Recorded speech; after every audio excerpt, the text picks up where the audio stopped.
The metallic tang of blood lingered in Zeus's fur long after he'd finished his work, but Sarah never seemed to notice. Perhaps she chose not to.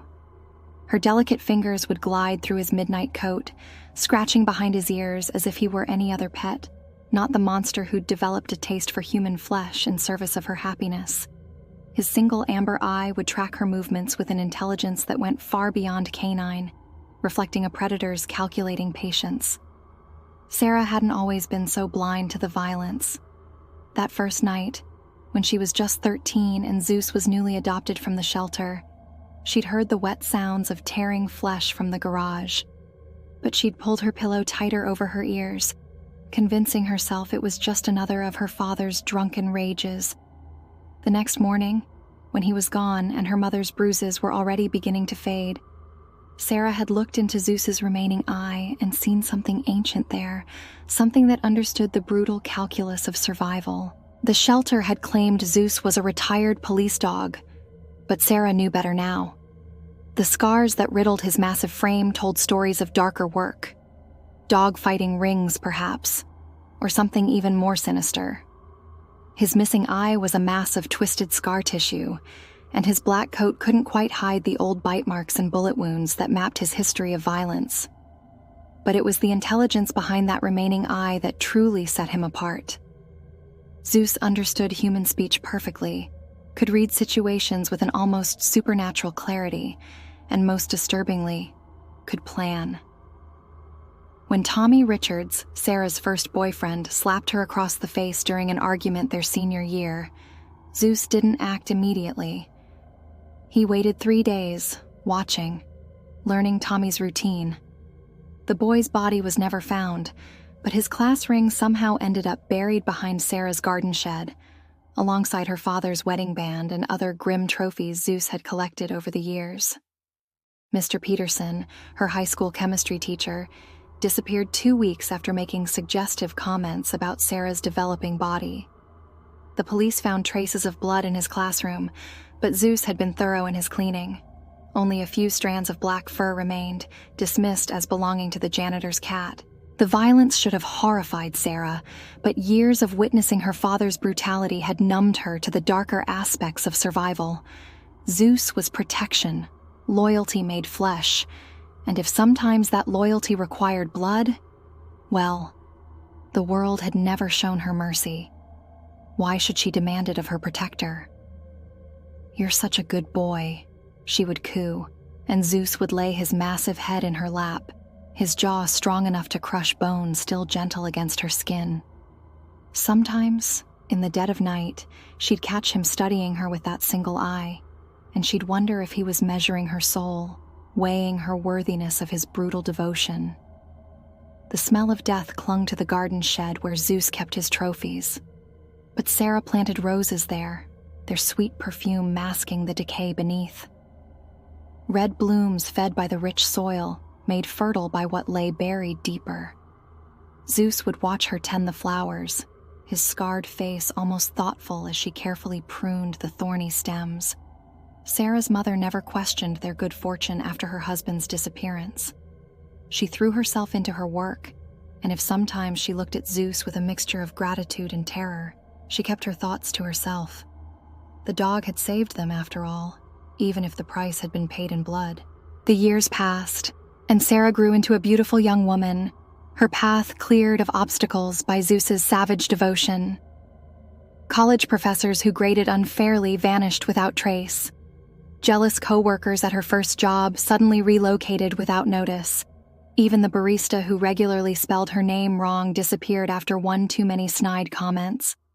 Zeus was aging now, his muzzle frosted with gray, but his appetite for justice remained undiminished. His movements were still silent despite his size, and his jaws were as strong as ever. Sarah had learned to read the signs of his hunts, the way he would watch certain people, studying their habits, planning their ends. She never tried to stop him anymore. The night Sarah found the collection of trophies behind the shed was the night everything changed. She'd been planting new roses, digging deeper than usual, when her spade struck something hard. Curious, she'd excavated further, unearthing a gruesome collection of personal effects: watches, rings, glasses, all belonging to people who'd wronged her over the years. Zeus had watched her discovery from the shadows, his single eye gleaming with an almost human intelligence. For the first time, Sarah truly looked at her protector and saw him for what he was. Not just a dog, but something ancient and terrible, wearing a dog's shape like an ill-fitting suit. "How many?" she whispered, her hands dirty from digging up his grotesque collection. "How many people have you killed for me?"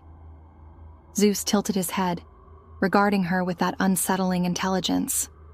Then, deliberately, he began to paw at the earth, exposing more buried treasures. Rings, watches, phones, wallets, a decade's worth of trophies taken from those who had threatened his beloved owner's happiness. Sarah should have been horrified, should have run screaming into the night.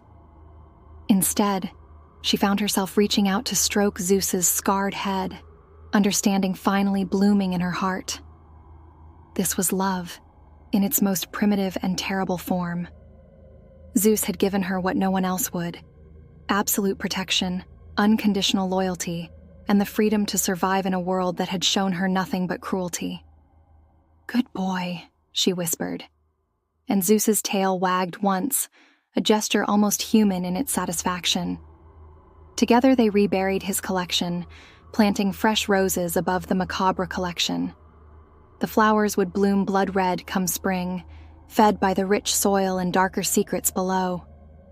That night, as Sarah lay in bed with Zeus's massive form curled protectively at her feet, she heard sounds from the garden: the wet tear of flesh, the crunch of bone, the satisfied growls of a predator at his work. She knew without looking that another trophy would join the collection by morning, another threat to her happiness eliminated by her faithful companion. She didn't need to know who it was. Zeus's judgment had proven unerring over the years, his selection of victims guided by an understanding of human nature that went beyond mere animal instinct. Tomorrow, someone who wished her harm would be missing, and her garden would be just a little richer. Sarah closed her eyes, comforted by the sounds of violence from below.